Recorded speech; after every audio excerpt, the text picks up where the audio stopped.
Para peserta, partisipan, para mahasiswa, dan para sahabat semua, pada tahun 80-an itu seorang political scientist bernama Theda Skocpol dan teman-teman termasuk Peter Evans itu menghadirkan satu keyword atau kalimat kunci bringing the state back in. Dan pada tahun 2015 ada Giliberto Capano dan teman-teman menghadirkan sebuah tema bringing government back in. Apa persamaan dan perbedaan antara bringing the state back in pada tahun 80-an dan bringing government back in pada era sekarang? Dulu pada tahun 80-an, Skocpol dan teman-teman itu menyampaikan kritik sebagai landasan mengapa mereka menghadirkan bringing the state back in. Pada waktu itu studi di dalam ilmu politik itu lebih banyak berbicara mengenai sistem politik, termasuk elektoral, behavioralisme dan sebagainya. Tetapi studi ilmu politik mengabaikan tentang peran formasi negara, peran dan formasi negara. Yang itu menurut mereka itu punya peran yang sangat besar, terutama di negara-negara belahan lain di luar Amerika. Apalagi kajian mereka ada entah di Amerika Latin, di Afrika, di Asia, dan sebagainya.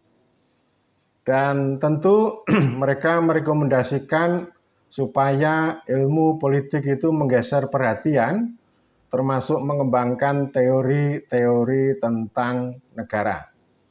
Baik menggunakan negara untuk melihat banyak hal, misalnya bagaimana melihat transformasi ekonomi dikaitkan dengan negara, maupun juga melihat negara dari banyak sudut, banyak sisi. Itu ada berbagai karya yang lahir setelah tahun 85, misalnya ada karya Michael Mann tahun 87 yang ada beberapa seri yang itu banyak berbicara tentang negara. Secara singkat, saya ingin mengatakan bahwa buku tentang bringing the state back in itu sukses merangsang lahirnya karya-karya yang menaruh perhatian terhadap negara, sekaligus juga mengembangkan teori-teori tentang negara, sehingga itu kajian itu jauh lebih menarik daripada kajian tentang political system, entah yang dikembangkan oleh David Easton maupun oleh Gabriel Almond pada tahun-tahun sebelumnya. Dan tentu studi tentang negara itu jauh lebih relevan untuk digunakan sebagai sudut pandang terhadap politik dan pemerintahan maupun pembangunan, terutama di negara-negara dunia ketiga. Bahkan Jepang pun juga menarik perhatian, misalnya dari pengalaman Jepang yang mengalami kemajuan luar biasa dalam bidang industri, itu melahirkan konsep developmental state. Bagaimana negara itu punya peran yang luar biasa mendorong perkembangan industri di Jepang, dan itu menjadi contoh atau semacam alternatif karena Jepang memilih jalan yang berbeda dibanding dengan welfare state yang sudah berjalan di tanah Eropa.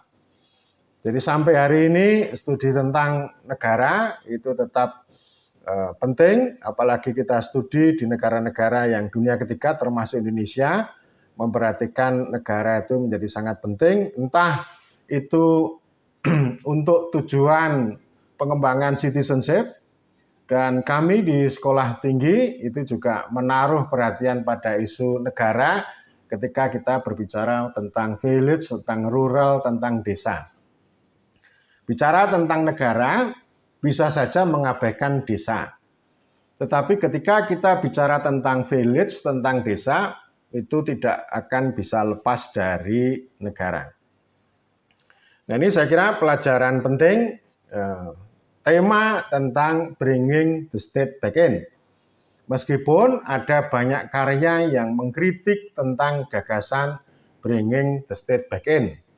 Karena terus-menerus ada upaya untuk melahirkan perspektif konsep-konsep baru yang dalam literatur disebut sebagai hollowing out the state. Atau bagaimana gagasan-gagasan baru yang muncul dari perut neoliberalisme itu berupaya untuk melubangi negara. Atau paling tidak mereka mengendaki negara itu memfasilitasi kepentingan pasar bebas, privatisasi, finansialisasi, dan seterusnya. Tetapi itu sumbangan yang sangat berharga dari Teda Skocpol dan teman-teman, dan tentu kalau kita berbicara mengenai kapitalisme, mengenai pasar, dan sebagainya, itu tidak akan bisa lepas dari peran negara. Nah, itu satu poin. Dan kemudian yang kedua adalah bringing government back in. Tahun 2015 yang tadi dihadirkan oleh Giliberto Capano dan sebagainya. Sayang itu tidak lahir dalam bentuk buku, tapi sebuah jurnal. Saya agak lupa nama jurnalnya, tetapi tahun 2015 dan tidak memperoleh sambutan yang cukup memadai di kalangan ilmuwan, entah itu sosiologi, ilmu politik, international relation, dan sebagainya. Jadi ini saya anggap tema government back in ini itu mati suri, tidak berkembang. Nah, intinya apa? Government back in. Seperti hanya bringing the state back in, yang melakukan kritik terhadap sistem politik, bringing the government back in ini justru melakukan kritik terhadap governance. Karena ada sebuah keyakinan yang sudah dirajut pada akhir tahun 90-an, itu dengan tema governance without government, atau tata kelola tanpa pemerintah. Dan menurut Capano dan teman-teman, governance itu gagal menjadi alat analitik yang memadai. Governance itu hanya menjadi kerangka normatif dan preskriptif. Dan secara empirik, Capano juga menunjukkan bahwa government atau pemerintah itu masih punya peran yang besar, baik itu dalam kebijakan maupun juga di dalam agenda-agenda privatisasi dan sebagainya. Nah, oleh karena itu, mereka menyampaikan kritik yang sangat serius terhadap konsep governance karena sebenarnya dia tidak punya makna yang cukup memadai. Dan itu sama dengan studi yang dilakukan oleh Merrill Grindle. Pada tahun 2004, dia sangat getol berbicara tentang good governance, punya kerangka preskriptif bahwa good governance itu sangat berfungsi untuk poverty reduction. Bagaimana good governance itu bisa mengurangi poverty atau kemiskinan. Tetapi pada tahun 2017, Merrill Grindle menulis sebuah artikel yang sangat menarik dengan tema Good Governance, Rest in Peace. Good governance itu tidak punya daya analitik yang memadai, tetapi dia terjebak menjadi sebuah konsep normatif maupun preskriptif konsep. Karena itu good governance, termasuk juga governance, itu tidak punya sumbangan secara epistemologi terhadap studi politik pemerintahan maupun negara. Dan oleh karena itu, ini tema bringing government back in menjadi sangat penting. Dan kalau kita belajar pada konteks Indonesia yang kemudian kami kembangkan di kampus kami, mengapa bringing government back in menjadi sangat penting? Karena Indonesia itu punya ilmu pemerintahan, Kalau di dunia luar namanya government studies, kalau di Indonesia namanya governmental science, yang tidak dikenal di kamus ilmu-ilmu sosial maupun di dunia luar. Dan ini menyoroti karena ada begitu banyak distorsi ketika kita memahami pemerintah dan pemerintahan. Kita memahami pemerintah itu hanya sesosok jabatan normatif, formalistik, seperti yang dilakukan oleh para sarjana hukum ketika berbicara pemerintah, ya dalam kerangka pembentukan hukum, pelaksanaan hukum, penegakan hukum, ada legislatif, ada kekuasaan eksekutif, dan yudikatif. Tidak pernah keluar dari kerangka itu. Paling banter hanya berbicara tentang bagaimana presidensialisme ini apakah bekerja secara efektif atau tidak. Jadi itu istilahnya hanya berbicara tentang bagaimana kekuasaan pemerintah ketika berhubungan dengan lembaga-lembaga lain itu dioperasionalkan.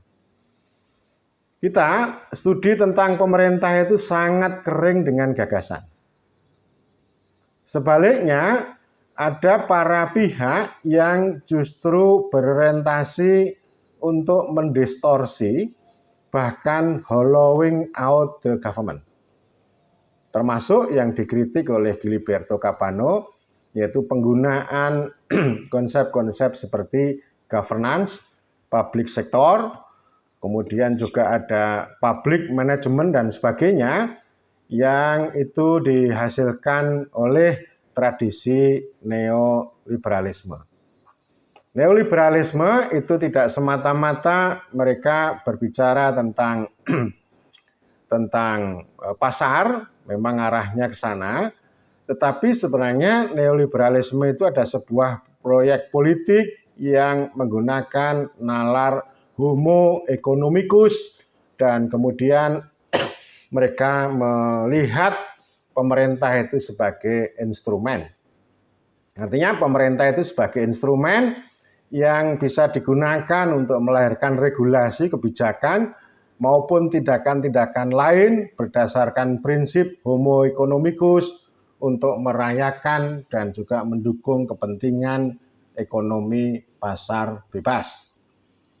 Bahkan ada banyak karya yang mengatakan begini, bahwa neoliberalisme itu sebenarnya membutuhkan negara besar melalui campur tangan pemerintah. Sekurang-kurangnya misalnya, bagaimana pemerintah itu harus menghalau para buruh dalam rangka untuk mengkondisikan, mengamankan proyek pertumbuhan ekonomi dan juga kapitalisme.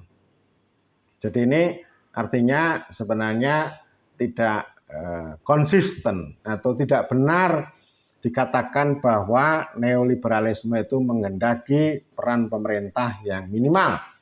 Tapi sebaliknya neoliberalisme itu melihat sebagai ini ya, konsep saya namanya instrumentalist government. Jadi pemerintah itu sebagai alat untuk mereka, bukan sebagai subjek, bukan sebagai aktor yang otonom yang itu menjalankan mandat konstitusi. Pada sisi lain, kita juga menyaksikan konsep-konsep yang itu meletakkan pemerintah itu sebagai objek atau sebagai target. Itu terkait dengan instrumentalist government. Yaitu misalnya ada government 4.0, 4.0. Ini nanti terkait dengan digital government, dengan open government dan sebagainya.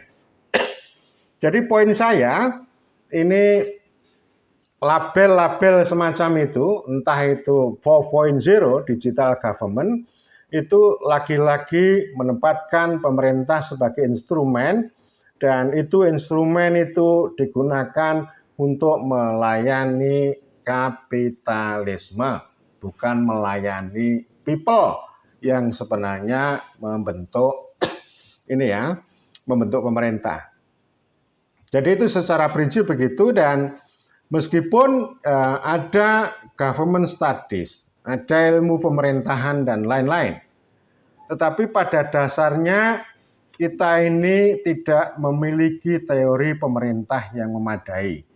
Ada kelangkaan literatur yang berbicara tentang pemerintah. Baik itu bicara tentang formasi, dan yang lebih penting kita kering berbicara pemerintah itu sebagai ide atau sebagai gagasan. Gagasan di balik pemerintah itu sangat kering. Jadi itu digantikan dengan pemerintah sebagai instrumen, bukan pemerintah sebagai gagasan. Sementara kita memiliki teori yang begitu banyak, entah itu teori negara, teori kepemimpinan, teori kebijakan publik, teori birokrasi, teori manajemen publik, dan sebagainya. Tetapi teori of government, teori pemerintah kita sangat miskin. Nah, kita beruntung, kita berhutang budi pada Profesor Josh Rathskelder yang pada tahun 2002 dia menghasilkan sebuah buku Government, ya, Public Administration Perspective. Jadi buku itu bercerita tentang bagaimana perspektif administrasi publik itu berbicara tentang pemerintah, dan meskipun judulnya Public Administration, tetapi dia tidak semata-mata melihat pemerintahan dari sisi administrasi, tetapi yang justru lebih penting bagaimana melihat pemerintah itu dengan multidisiplin perspektif. Entah dengan sosiologi, politik, administrasi, dan sebagainya. Dan salah satu pesan yang disampaikan oleh Rathskelder bahwa ya pemerintah itu melekat dalam masyarakat. Jadi artinya tidak bisa kita memisahkan antara masyarakat dengan pemerintah. Masyarakat adalah landasan bagi government. Dan dia juga mengeluarkan karya yang relatif baru 3 tahun yang lalu, tahun 2020. Dia menulis sebuah buku Three Ages of Government, 3 zaman pemerintah. Dia mengatakan zaman pertama adalah pemerintah di antara orang-orang setempat, local community, atau yang sering disebut dengan pemerintah bersama masyarakat. Yang ini bersifat komunitarian, ini komunitarian government. Ya. Kemudian yang kedua adalah pemerintah di atas masyarakat. Ini berjalan sangat lama. Entah itu pemerintahan monarki, pemerintahan totalitarian, pemerintahan otoritarian, dan sebagainya. Jadi pemerintah ini dihadirkan bukan berlandasan pada masyarakat, tetapi malah justru melakukan penindasan dan penghisapan pada masyarakat. Dan itu berlangsung cukup lama, dan karena itu abad atau zaman yang ketiga yang disebut oleh Rathskelder adalah pemerintah dalam masyarakat, dalam society yang umurnya kira-kira 200 tahun terakhir. Ini artinya apa? Ini adalah pertumbuhan dari konstitusionalisme maupun yang lebih penting adalah republikanisme. Artinya pemerintah itu berlandaskan pada masyarakat, kemudian menjalankan entah itu fungsi, distribusi, dan proteksi kepada masyarakat dalam pengertian masyarakat sebagai kumpulan atau asosiasi manusia, asosiasi warga negara. Dan sebenarnya kita juga bisa merujuk dan sekaligus juga merajut begitu banyak karya yang itu kalau kita rajut bisa menjadi atau memperoleh pengetahuan kita yang memadai tentang pemerintah. Entah kita mulai dari John Locke atau kita juga mengutip dari Edmund Burke. Ini lidahnya agak susah ya. Edmund Burke, filsuf dari Irlandia. Dia mengatakan bahwa pemerintah adalah kebajikan, wisdom, kebajikan manusia untuk kepentingan manusia. Itu satu poin. Tetapi ada yang lain yang lebih radikal cara melihat pemerintah, itu dari Thomas Paine. Kalau Burke ini dipandang konservatif. Jadi melihatnya itu kebajikan. Jadi artinya melihat pemerintah itu tidak hanya office, tidak hanya pejabat, tidak hanya official, ya, tidak hanya semacam pengelolaan kekuasaan begitu, tapi pengelolaan kekuasaan itu punya spektrum yang sangat luas. Yaitu dalam hal ini adalah kebajikan manusia untuk kepentingan manusia. Government adalah the necessary evil. Kejahatan yang diperlukan. Ini lebih realis, artinya memandang pemerintahan itu tidak harus dengan cara moral. Cara moral itu misalnya James Madison kan mengatakan bahwa pemerintah itu diperlukan karena pada dasarnya manusia bukan malaikat. Jadi manusia itu bukan malaikat, karena itu diperlukan pemerintahan. Tapi intinya sebenarnya dia mengarah pada pemerintahan itu memang harus dikontrol supaya tidak menimbulkan tirani, ya. Jadi ini satu sisi, tetapi kita juga bisa melihat spektrum yang lebih baik. Misalnya dari Michel Foucault. Michel Foucault mengatakan bahwa government atau pemerintah ini punya gagasan memenggal kepala raja. Ya, jadi ini kepala raja dan saya menelusuri ini ada semacam genealogi. Kalau Quentin Skinner dia melihat genealogi negara, tapi saya berupaya untuk merajut dari banyak literatur, itu pemerintah itu mengalami genealogi begini. Yang pertama, pemerintah itu dalam kerangka yuridiko politics. Jadi artinya apa? Ini pemerintah yang berdaulat. Pemerintah yang berdaulat dan ini menjadi sebuah tonggak penting. Dan saya pernah mengatakan bahwa government atau pemerintah ini adalah sebuah organisasi kekuasaan dalam republik untuk membebaskan manusia dari absolutisme raja dan etatisme negara. Jadi ini perkembangan lebih lanjut. Kalau yang pertama namanya raja, kemudian yang kedua adalah negara. Ini tradisi Eropa kontinental yang lebih mengutamakan negara, birokrasi, hukum, administrasi, dan warga negara. Dan warga negara pun itu mengalami transformasi yang luar biasa. Itu yang dulu orang itu punya subjek atau punya definisi atau punya posisi sebagai hamba, bahkan sebagai budak. Dan munculnya negara bangsa modern ini melahirkan konsep citizen. Dan sebenarnya konsep citizen itu sudah dipikir lama oleh Aristoteles, bahwa jangan terpesona pada pemerintahan rakyat, pada demokrasi, karena menurut Aristoteles bahwa pemerintahan demokrasi itu adalah gerombolan rakyat yang bodoh dan miskin. Sehingga ini sebenarnya demokrasi itu hanya diperintah oleh orang banyak, tetapi sebenarnya hanya bermanfaat pada sedikit orang. Itu sudah diingatkan oleh Aristoteles, dan karena itu pada waktu itu selain ada demokrasi, Aristoteles itu menyarankan ada 2 poin, yaitu tentang konstitusionalisme dan citizenship, kewarganegaraan.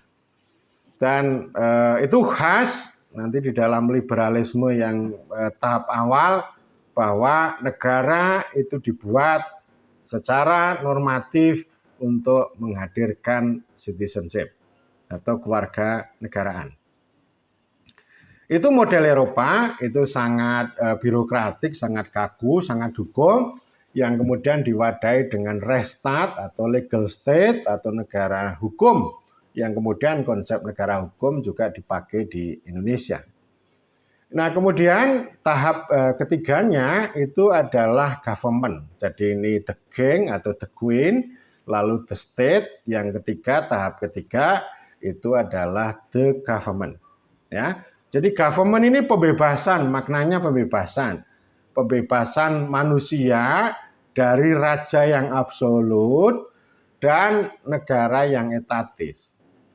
Kalau kita mengikuti negara yang etatis, maka orang-orang tidak punya kebebasan yang memadai, politik itu tidak bisa berkembang dengan baik karena semua hidup manusia itu akan diatur dengan hukum. Jadi politik itu tidak ada. Nah, pemerintah itu mengandung politik dan juga ada kosakata bernama people, atau dalam hal ini adalah people consent. Karena itu ini ada dua tradisi. Kalau liberalisme yang terjadi di Eropa itu untuk etatisme negara dan warga negara, sementara kalau di Amerika menghasilkan sebuah republikanisme atau semacam ini ya, mazhab Anglo-Saxon yang itu mengutamakan pada sisi government, politics, demokrasi. Jadi government, politik, demokrasi, rakyat ini menjadi satu paket yang itu bisa membuat orang itu menjadi lebih dinamis. Artinya orang itu tidak hanya menjadi warga negara yang semata-mata dilindungi dan dilayani oleh negara, tetapi menjadi orang-orang yang aktif untuk mengejar human achievement. Sehingga orang bisa kaya raya, orang kekayaannya bisa sampai langit, tetapi kalau di dalam negara yang sangat negara hukum atau legal state, maka kekayaan itu bisa dibatasi. Dan ini prinsip liberalisme yang saya kira sangat kuat di tanah Anglo-Saxon begitu ya. Nah, ini prinsipnya government ini punya yuridiko-politik dan government itu punya sebuah hukum dalam rangka kalau ini disampaikan oleh James Wilson, jadi seorang hakim pertama di Amerika, hukum itu adalah the great sinew of government. Jadi ini agak beda ya. Kalau di Eropa, di Eropa kontinental, di Rechtsstaat atau negara hukum, itu ya hukum adalah negara, negara adalah hukum. Tetapi kalau menurut tradisi Anglo-Saxon, sebutannya hukum itu adalah otot besar bagi pemerintah untuk menjalankan fungsi-fungsi, entah itu melakukan koersi, melakukan ancaman, melakukan perlindungan, dan juga pelayanan kepada warga negara. Tetapi pemerintah ini adalah sebuah institusi politik yang dinamis, yang dibentuk oleh namanya rakyat. Nah, karena itu kalau kita belajar di banyak tempat, termasuk Indonesia, sebenarnya core structure atau struktur inti kita di dalam pemerintahan itu ada rakyat, ada pemerintah, ada negara, ada warga negara, ada society.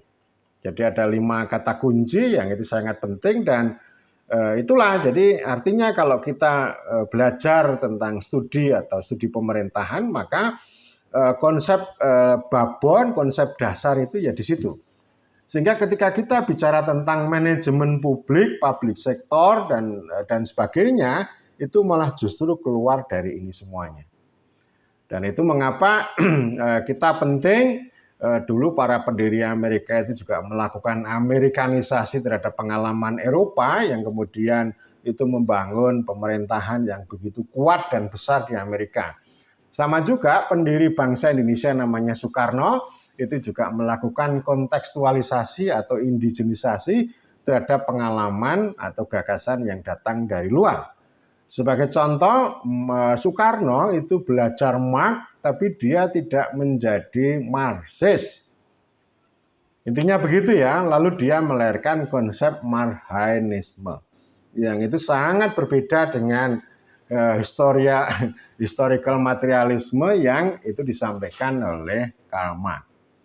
Nah, maksud saya ini penting bagi kita mengembangkan teori-teori pemerintah itu dikaitkan dengan konstitusi atau yang saya sebut dengan rekonstitusi. Sama seperti Woodrow Wilson ketika dia belajar tentang administrasi di Eropa, dia sampaikan pelajaran teori-teori administrasi di Eropa ini harus kita Amerikanisasi. Nah, salah satu poin dari Amerikanisasi adalah rekonstitusi. Bagaimana teori-teori administrasi ini harus dikaitkan dengan yang disebut konstitusi. Nah, kalau Indonesia itu tidak melakukan hal itu, pokoknya semuanya diambil, entah itu government 4.0 atau digital government, open government, good governance dan sebagainya, tanpa melakukan proses rekonstitusi atau proses Indonesianisasi atau indigenisasi. Sehingga nanti hasilnya sama. Kalau zaman dulu namanya DNA Edit itu belajar Marxis, belajar Marx, lalu menjadi Marxis Lugu. Sama juga kalau para sarjana mahasiswa pemerintahan mengambil good governance, mengambil digital government, maka akan menjadi neoliberal Lugu. Sama dengan DNA Edit menjadi Marxis Lugu. Marxis Lugu itu artinya orang-orang yang cinta pada rakyat tetapi anti masyarakat. Cinta pada politik tetapi anti pada sosial. Nah, ini saya kira poin-poin ini menjadi sangat penting. Artinya kita itu tidak hanya mengutip untuk keperluan kita menulis jurnal, untuk Scopus dan sebagainya, tetapi ilmu yang kita miliki termasuk ilmu pemerintahan itu harus ilmu amaliyah, amal ilmiah, ilmu yang bisa membebaskan dan mencerahkan. Seperti halnya konsep government ini adalah pencerahan dan pembebasan. Jadi kita tidak hanya melihat pemerintah hanya sebuah sistem, sebuah struktur yang kemudian menjadi objek. Tetapi pemerintahan itu adalah sebuah entitas untuk membebaskan manusia. Jadi kata kuncinya adalah pembebasan. Itu saya kira yuridiko-politik, dan ini yuridiko-politik itu juga diperkuat. Yang kedua adalah ekonomi politik atau political economy. Kita bisa belajar dari filsuf Italia ya, Giorgio Agamben. Dari sana kita tahu bahwa pemerintah itu adalah praktek ekonomi yang dimasukkan dalam politik. Nah, itu ciri khas liberalisme. Jadi maksud saya tadi dua kotak yuridiko politik dan ekonomi politik ini itu dua politik yang membentuk pemerintah dalam arti yang sebenarnya. Pemerintah republikanisme yang tadi pemerintah berguna untuk melakukan pembebasan terhadap manusia. Jadi tidak hanya sekedar struktur, tidak hanya sekedar sistem, tapi ini sebuah gagasan yang sangat besar untuk pembebasan. Nah, lama-kelamaan ini dua poin politik ini, yuridiko politik sama ekonomi politik ini semakin surut. Karena pemerintah itu tidak hanya gagasan, tapi juga sebagai arena, terutama arena perebutan. Ekonomi kalau dulu dimasukkan dalam politik, lalu lama-kelamaan ekonomi itu pengen keluar dari politik dan pengen mengatur politik supaya politik itu menjadi instrumen yang melayani ekonomi, terutama ekonomi pasar bebas. Nah, poin yang ketiga dari politik setelah ekonomi politik, artinya setelah liberalisme ini terbentuk, revolusi industri kapitalisme semakin terbentuk, maka melahirkan apa yang disebut Michel Foucault itu sebagai biopower, atau istilah lainnya namanya pemerintahan itu adalah biologi politik. Ya, jadi biologi politik ini atau biopower ini ya pemerintah itu artinya nanti akan melihat manusia bukan dalam rangka pembebasan, bukan, tetapi sebagai target. Tidak lagi bicara people, tidak bicara citizen, tapi bicara population. Bicara tentang penduduk yang dihitung, yang didata, yang ditarget, kemudian dipertunjukkan. Nah, dalam rangka penduduk ini lalu menggunakan konsep-konsep biologi. Misalnya angka harapan hidup. Ya, itu kalau dulu ya. yang kemudian dijadikan dasar untuk indeks pembangunan manusia. Jadi ukurannya sehat, pinter gitu ya, cerdas gitu ya. Dan sekarang itu ada lagi namanya stunting. Saya nggak bisa ngomong stunting ya. Itu biologi politik. Bukan sebagai yuridiko politik dan ekonomi politik. Padahal kalau kita ngomong pemerintah yang sejati itu ya dua tadi. Ya, yaitu namanya yuridiko politik dan ekonomi politik. Karena secara prinsip pemerintah itu berpangkal dari politik, berjalan melewati hukum, dan kemudian berujung pada ekonomi. Atau istilahnya kalau pemerintah, saya bekerja atas dasar kehendak rakyat untuk sebesar-besarnya kemakmuran rakyat. Itu dasar kita memahami konsep pemerintah untuk pembebasan adalah yuridiko politik dan ekonomi politik.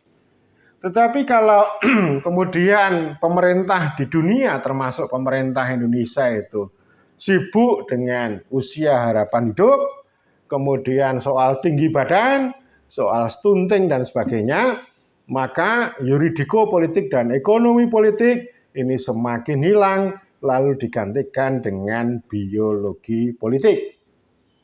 Dan dengan munculnya biologi politik ini menghasilkan satu apa yang saya sebut dengan distorsi pemerintah. Jadi pemerintah itu mengalami distorsi. Bukan sebagai sebuah entitas untuk pembebasan, tapi pemerintah sebagai rezim. Nah ini kemerosotan maknanya mulai terlihat. Jadi pemerintah itu hanya sebagai rezim. Dan nanti rezim itu akan terlihat birokrasi, aturan, dan ujung-ujungnya nanti teknokrasi. Kalau sekarang ditambah dengan datakrasi, pemerintah itu akan sibuk dengan data penduduk. Nah itu poinnya di situ ya. Jadi bukan ngomong tentang rakyat dan warga negara, tetapi hanya berbicara tentang rezim penduduk. Karena itu saya selalu mengingatkan kita jangan silau dengan data. Rakyat memberi data, teknokrat memburu data, birokrat menyembunyikan data, politisi mengabaikan data. Data yang diberikan oleh rakyat itu tidak mengubah hidup mereka. Nah itu namanya rezim itu. Jadi nanti rezim itu potong-potong. Ada rezim data, ada rezim pembangunan, ya, ada rezim pendidikan dan sebagainya. Itu dipotong-potong dan salah satu ciri khas dari rezim itu menggunakan pendekatan biologi politik. Dan yang keempat, biologi politik tidak dirasa cukup. Ya. Lalu istilah saya, pemerintah sekarang dilengkapi dengan fisika politik. Atau istilahnya teknologi politik. Jadi nggak kurang-kurang ya. Jadi artinya ya pendekatan fisika itu dimasukkan dalam politik dan pemerintahan itu akan dikemas, diinovasi dengan nalar fisika. Yaitu ya misalnya dengan muncul government 4.0, government 4.0, dengan digital government dan sebagainya, digital politics dan sebagainya. Jadi digital politik ini adalah kemenangan fisika politik. Jadi semakin ke sini itu pemerintah hanya sebagai rezim yang melayani kepentingan kaum milenial, kepentingan kapitalis, dan itu akan semakin jauh dari rakyat. Nah, oleh karena itu mengapa kita harus membawa pemerintah kembali? Ya, jadi ini konsep-konsep governance, konsep digital government dan sebagainya ini ya itu namanya teknologi politik. Jadi dia sudah akan kehilangan konten akan kehilangan isi gitu ya. Jadi kalau orang berbicara governance ya bukan berarti kita tidak perlu governance. Tetapi poin saya begini ya. Jadi ya artinya kalau pemerintah tanpa governance gitu ya nanti akan menjadi birokratik dia. Yang itu sudah kita alami, yang disebut dengan administratif government atau birokratik atau ini ya birokratik government gitu ya. Itu kalau tanpa governance. Tetapi kalau governance without government, tata kelola tanpa pemerintah ya itu ya namanya rezim tadi. Ya, jadi artinya ya apa gunanya konstitusi menyebut kosakata pemerintah kalau kita itu hanya sibuk mengkaji, mengajar tentang governance tapi malah justru hollowing out the government atau melubangi pemerintah gitu ya. Dan poin saya yang penting bahwa itu tadi kalau kita government back in itu satu pemerintah itu menjadi satu subjek ya bisa juga menjadi satu arena artinya secara realis itu kita bisa tunjukkan pemerintah itu sekarang seperti ini misalnya gitu ya dan yang lebih penting lagi bagaimana kita menghadirkan pemerintah itu melihat banyak orang ya banyak hal ya jadi jangan sampai malah justru pemerintah ini menjadi target-target yang digerogoti entah itu dengan konsep population, dengan konsep development gitu ya.